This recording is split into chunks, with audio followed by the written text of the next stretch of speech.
A fight to save history as hundreds signed a petition to try and stop the city from tearing down a historic church. So just hours ago, dozens showed up at the city council meeting showing their support. Roswell's Masonic Hall has been a relic for 165 years, and now longtime residents are pushing to have it repurposed instead. 11 Alive's Teresa Bowles is live now from the church. And Teresa, what are residents saying about that tonight?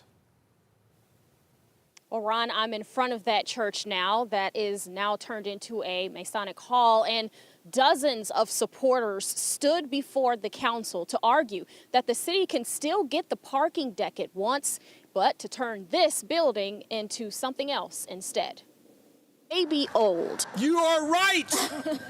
I am trying to hold on to something old. I'm trying to hold on to my history. And it may not be pretty, but these walls hold a record of the past Roswell residents aren't ready to let go. This building was built in 1859. It survived the Union occupation. It survived the Depression. In an attempt to save it, former Roswell Mayor Jerry Wood says he had to step in.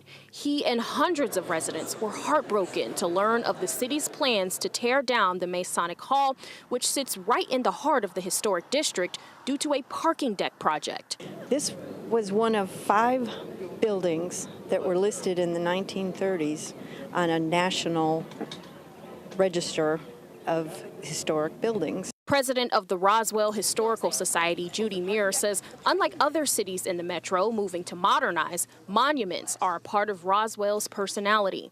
I didn't want to see my hometown disappear under the pressure of urban development. The citizens of Roswell standing as strong as the around 28-inch thick walls that hold this building up. Please don't erase any more history. Arguing that the demolition could cost over $1 million.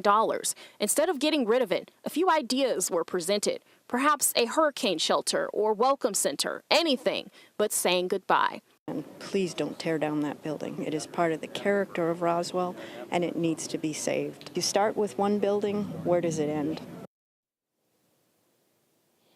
The council listened to these concerns for about 2 hours, and in a statement, a spokesperson said that the city is dedicating to preserving its national treasures, but they need this space for transportation-related issues. Live in Roswell, Teresa Bowles, 11 Alive News. All right.